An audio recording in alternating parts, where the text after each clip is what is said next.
제27차 유엔 기후변화 협약 당사국 회의가 어제 이집트에서 개막했습니다. 이번 회의에서는 개발도상국들에 대한 보상 문제가 정식 의제로 다뤄지면서 합의 여부에 관심이 모아지고 있는데요. 국제 이슈를 짚어보는 국경 없는 저녁, 임상훈 인문계열 연구소장과 함께 자세한 내용 짚어보겠습니다. 어서 오세요. 안녕하십니까? 네. 요즘 이제 국내에서 워낙 엄중한 사건 사고가 있고 해외에서도 뭐 전쟁도 있고 여러 가지 복잡한 사안들이 있어서요. 이 기후 위기 대응 상당히 이제 이 인류가 직면한 이 기후 위기와 관련해서 이제 해법을 찾는 중요한 회의라고 하는데요. 네. 전반적으로 이제 이 뉴스에서 조명은 좀 덜 되고 있긴 한 것 같습니다. 하지만 그 의미는 굉장히 크다고 하는데요. 어떤 회의인가요? 사실 기후 문제는 말씀을 하신 것처럼 사실 그 현안에서 약간 아직까지도 멀어진 측면이 있습니다. 근데 이거는 당장 1, 2년 안에 닥칠 문제가 아닌 건 맞는데 네. 1, 2년 안에 해결될 수 있는 문제도 아니거든요. 그러니까 지금부터 준비를 하지 않으면은 앞으로 정말 심각한 문제에 봉착할 수 있다. 이런 문제의식이 사실 90년대 초에 이제 시작이 됐죠. 그래서 좀 말씀하신 것처럼 유엔 기후 변화 협약 이게 처음에 만들어진 거지 92년도 리우 회의에서 이제 어떻게 보면은 인류가 이 기후 변화에 대응하는 새 연도를 말을 하자면 92년도 리우 대회 여기서 이제 이게 만들어진 거죠. 유엔 기후 변화 협약이 처음 만들어졌고 그다음에 또 하나가 이제 97년도에 흔히 우리 교토 의정서라고 부르는 거기서는 소위 우리가 선진국들 그러니까는 산업화를 빨리 이룬 국가들이 그만큼 탄소 배출을 많이 하지 않았겠습니까? 네. 그래서 거기에 대해서 책임을 지고 어떤 그 대책을 마련을 한다라는 것이 그러니까 선진국이 들어간 책임 의식을 느꼈던 것이 97년도 교토 의정서라고 한다 그러면은 가까이 이제 우리가 가장 어떻게 보면 중요한 날짜라고도 할 수 있는 것이 2015년도에 파리 협정이라고 부르는 이 파리 협정부터는 어떻게 보면 전 세계 가장 많은 국가들이 참여를 했고 좀 전에 교토 의정서에서는 선진국만 어떤 그 책임 의식이 들어갔다면 이번엔 모든 국가들이 다 함께 책임을 져야 된다라는 그런 그 어떻게 보면 공감대가 전 지구적 형성이 됐던 그런 대회라고 할 수 있는데 그러면서 이제 그 교토 의정서를 만들었던 그때 그 이후 계속해서 거의 해마다 소위 컵 23, 14, 15, 16 계속 해마다 왔었죠. 지난해 영국에서 컵 26이 열렸었고 이제 올해 이집트에서 컵 27 이제 다시 유엔 기후 변화 협약 회의가 이제 당사국 회의가 열리게 된 것이죠. 네. 원래는 이제 매년 이렇게 당사국 총회가 이제 열리게 돼 있는 건데, 네. 뭐 가끔가다 이제 건너뛰는 해도 있는 것 같습니다. 그렇죠. 네. 코로나 때도 못했고. 예. 근데 이번 회의에서는 그 주제가 좀 이전에는 다루지 않았던 주제가 구체적으로 다뤄지는 것 같습니다. 네. 개발도상국들에 대한 기후변화 피해 보상 관련 논의, 이른바 이제 손실과 피해라고 이제 의제가 정해졌는데요. 네. 구체적으로 어떤 내용인가요? 손실 그리고 피해 우리가 다 아는 말 아니겠습니까? 그러니까 손실에 대해서 손실이라는 것이 뭐냐면은 예를 들어서 이제 기후 변화로 인해서 지구가 좀 피해를 보는 그런 게 있지 않겠습니까? 해수면이 상승한다든가 홍수가 났다든가 우리 최근에 그 파키스탄에서 전 국토의 3분의 1이 물에 잠기는 일도 있었는데 그렇게 이제 기후 변화가 유발한 자연 재해로 인해서 발생할 수 있는 그 비용들 그리고 이제 인적 피해, 그러니까 사망이라든가 이제 이런 그 이재민 발생이라든가 이런 손실, 그다음에 이제 그 피해라고 하는 것은 우리가 이제 생물종 다양성이 이제 감소할 수도 있는 그런 문제. 그러니까는 지구에 살고 있는 생물 어떤 이 순환 체계에서 아주 그 치명적인 어떤 그 손실이 있을 수 있는 거, 피해가 있을 수 있는 거 이런 것들을 우리가 이제 그 금전적으로 보상을 해야 된다는 어떤 그런 문제의식을 가지게 된 거거든요. 그러니까는 기후 변화에 대응하는 그 비용과 또 다른 비용인 것이죠. 어떻게 보면 기후 변화에 대응한다는 예비 차원이라면 이거는 예비 차원이 아니라 이미 벌어진 문제에 대해서 보상을 해야 된다는 그런 차원인데 그러니까는 선진국 중심으로 해서 기후 변화를 미리 아까 이제 말씀드렸던 파리 협정 같은 경우에서 앞으로 산업화 이전에 비해서 지구 온도가 2도가 더 올라가면 이건 치명적이다, 큰일 난다, 이제 저 인간에게도 치명적이다라는 그런 문제 의식에서 거기까지 올라가지면 안 된다, 상한선을 정하는 그런 거 아니겠습니까? 그런 예비 차원이 아니라 이미 벌어진 일에 대해서 보상을 해줘야 된다. 그거는 주로 아직까지 그 선진국이 되지 못한 나라들이 해당이 되지 않겠습니까? 그런데 상식적으로 생각하면서 선진국들이 거기에 대해서는 발빠르게 움직이지 않겠죠. 그렇기 때문에 이 개발도상국이라든가 저개발 국가들 같은 경우에 불만이 많았습니다. 거기에 대해서 이제 불만에 대해서 표출이 됐던 것이 사실 올해 대회뿐만 아니라 작년 영국 대회에서도 얘기가 나왔었거든요. 근데 이제 선진국들이 묵살을 했는데 드디어 올해에는 그 정식 의제로 이제 들어가게 된 것이죠. 네. 그러니까 이제 다시 한번 정리를 하면은 이제 화석연료를 굉장히 많이 쓰고 배출하는 국가들, 네. 온실가스 배출량은 많은데 그런 이제 국가들은 이제 선진국을 비롯해서 있고요. 네. 하지만 이제 이 홍수 피해를 비롯해서 이 온실가스 배출로 인한 어떤 그 이상 기후라든가 이런 그 자연 재난에 이제 등의 피해를 입거나 이런 실질적인 그 손해를 입고 있는 국가는 또 따로 있다 그런 얘기죠. 그렇죠. 예, 개도국이 이제 그런 국가들이고, 그렇죠. 우리는 이제 배출가스 이 온실가스 배출에 그렇게 선진국만큼 기여하지 않는데 우리는 피해를 더 입고 있다. 그렇죠. 그래서 이제 보상을 받아야 된다 그런 개념인 것 같습니다. 네네. 자, 그런데 이렇게 되면은 사실 그 피해 범위가 상당히 좀 넓고요, 광범위하기도 하고 좀 측정하기도 쉽지는 않을 것 같아요. 그렇죠. 그 피해를 산정하기 위해서는요. 네.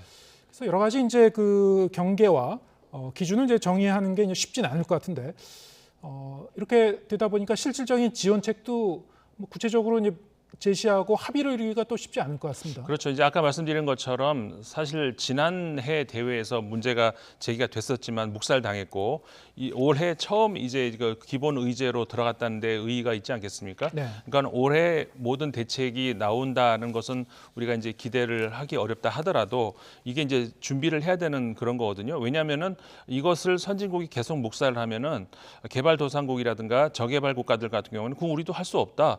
그러니까 소위 그 사다리 걷어차기라는 거 있지 않습니까? 먼저 올라가고 나서 그다음 뒤 못 따라오게 사다리 걷어차 버리는. 그러니까 지금까지 이 저개발 국가들이 요구하는 그 주장하는 건 뭐냐면은 소위 말해서 누적 그 탄소에 대한 누적 배출량을 얘기하거든요. 네. 그러니까 지금은 그 선진국들이 노력을 하고 많이 줄인다고 하지만 산업화 이후로 지금까지 선진국들이 배출한 그 탄소 그 배출량은 어떻게 할 거냐 이거죠. 그렇게 따지면 미국이 압도적으로 1위거든요. 1700년대 그 산업화 이후로 따졌을 때, 그다음에 유럽이 2위. 그러니까 이런 국가들이 지금까지 배출해내는 그런 가스, 그 탄소 이런 것들로 해가지고 지구의 온난화가 시작됐고 그 피해를 지금 후진국들이 입고 있는데 우리는 그럼 개발하지 말고 그걸 온전히 피해를 입고 있으라? 이거는 설득력이 떨어지죠. 그러니까는 올해부터 어떻게 보면 정식 논의가 시작돼야 된다라고 볼 수가 있는데 그렇기 때문에 어떻게 보면은 그 기후 자금 구조 자체를 어떻게 보면 지금까지와 아까 말씀드렸던 교토 의정서, 그다음에 파리 협정 이런 것들에서 이제 짜졌던 이런 것들 그 구조 자체를 다시 짜야 되는 그런 문제를 우리가 이제 근본적으로 생각을 해봐야 된다는 것이죠. 그 구체적으로 뭐 예를 들자면은 그 빈국들 같은 경우, 가난한 나라들 같은 경우에 아무래도 그 빚이 많이 있을 수밖에 없겠죠. 이런 것들에 대해서 어떻게 채무를 탐감해주는 그런 것들이 이제 가장 손쉽게 우리가 생각할 수 있는 그런 구체적인 방안이 될 수 있을 것이고, 하여간 이런 것들을 포함을 해가지고 구조적인 그 어떤 그 근본적인 체계를 다시 짜야 된다 이렇게 보여집니다. 네. 이 문제와 관련해서 말씀하신 대로 미국이나 유럽 국가들이 일단 온실가스 배출에 이제 기여한 책임이 좀 클 것이고요. 그렇죠. 뭐 중국이나 뭐 이런 나라들도 사실은 온실가스 배출량이 상당히 많을 거란 말이죠. 네네. 문제는 이제 중국이나 러시아와 같은 국가들이 여기에 같이 동참하느냐 이것도 중요한 문제일 것 같은데 일단 이번에는 참석하지 않았다고요? 그렇죠. 러시아가 물론 이제 대표단은 참석을 하는 걸로 알고 있는데 네.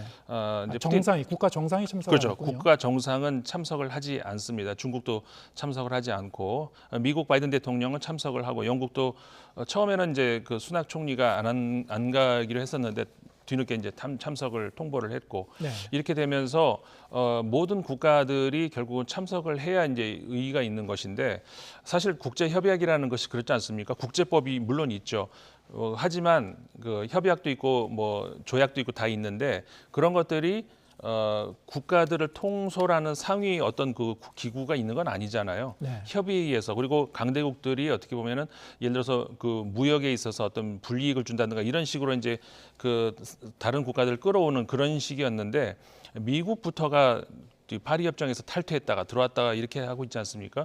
한마디로 말해서 지도력을 상실해 가고 있기 때문에 올해 같은 경우도 러시아, 중국 이런 나라에서 소극적으로 대응을 하는데 거기에 대해서 미국이 탈퇴했다가 들어왔다 하는 국가에 대해서 무슨 그 어떤 영이 서겠습니까? 그런 문제들이 있는 것이고 사실 이번에 이제 그 5번째로 알고 있는데 아프리카에서 이번에 이집트에서 열렸지 않습니까? 아프리카 같은 경우에는 탄소 배출 지금까지 해봐야 얼마나 했겠습니까? 피해만 보고 있는 그런 대륙인데 그래서 아프리카의 목소리를 더 많이 그 반영을 해야 된다는 그런 그 실질적인 문제의식 이런 것들이 이제 반영이 된 그런 대회라고 할 수가 있는 것이고 그러니까 그 선진국들 소위 말해서 선진국들 미국이라든가 유럽 국가들 같은 경우에는 책임 의식을 더 느껴야 되는 것이 맞는 것인데 아까 말씀드린 것처럼 무성의한 그런 태도가 분명히 지금까지 있었고 이런 것들이 고쳐야 되는 것이고 그 다음에 이 아까 지금 아프리카 국가들이라든가 동남아시아 국가들 피해 국가들에 대한 보상 이런 것들이 이제 같이 이제 이루어져야 되는 그런 것인데 중국 아까 가장 그 탄소 배출을 많이 하는 누적 배출이 미국이라고 하지 않습니까? 두 번째가 유럽인데 세 번째는 중국이에요. 중국이 산업화 이후로 뭐 어떻게 보면 가장 최근에 이제 산업화를 이룬 국가임에도 불구하고 그렇게 이제 그 탄소 배출이 많았다는 것은 중국도 앞으로 그 G2를 지금 그 G2 국가이기도 하고 그런 그 국제 리더십을 발휘한다면은 결코 이제 피할 수 없는 이제는 우리가 갈 때까지 가는 상황이거든요. 그 파리 협정에서 아까 이제 2도까지 올라가지 않는 것을 맥시멈 선이라고 말씀드렸잖아요. 근데 가능하면 1.5도 상승까지만 1.5도가 상승하면은 인간에게도 큰 피해가 오는 그런데 사실 불행하게도 이거 우리가 현재로서는 지키기 어려운 그런 단계까지 와 있습니다. 네, 지금까지 말씀하신 이제 개발도상국에 대한 피해 보상 문제, 거기에 더해서 이제 역대 회의에서 이 온실가스 탄소 배출량 감축 그 목표에 대해서 계속 좀 논의를 해왔습니다만 네. 이런 문제들이 포괄적으로 논의가 되는 것이죠. 그렇죠. 2030년이 어떤 선이었어요. 네. 그때까지 영국 같은 경우는 68%, 뭐 프랑스는 55% 등등 이제 줄이겠다. 우리나라도 이제 있었고요. 우리나라는 24% 이제 줄이겠다라고 하는 건데 거의 대부분 국가들이 지금까지 보면은 전 세계적으로 그 모로코 하나 제외하고는 목표치를 제시한 것에서 이룬 국가가 단 하나도 없는 것으로 나오고 있습니다. 아, 그렇군요. 그렇기 때문에 이거는 심각하게 우리가 받아들여야 되고요. 이건 그 초반에 우리 처음 도입부에서 말씀을 나눴습니다마는 현안에 밀릴 수 있는 그런 문제가 아니라는 것을 전 세계인이 공감을 했으면 하는 그런 생각입니다. 역시 이제 우리나라도 탄소 배출량이 상당히 많은 국가 중에 많죠. 하나시고 예. 좀 개발도상국에 대한 이제 손실 보상 문제라든가 지금 말씀하시는 이 온실가스 저감 문제라든가 모두 이제 우리나라도 역시 이번 회의 결과에 대해서 주목할 부분이 많이 있을 것 같습니다. 그렇죠. 네. 사실 그 1인당 탄소 배출량은 우리나라가 2위예요. 네. 미국에 이어서 우리나라도 결코 책임이 적지 않습니다. 예, 알겠습니다. 임상훈 인문결 연구소장과 함께했습니다. 고맙습니다. 고맙습니다.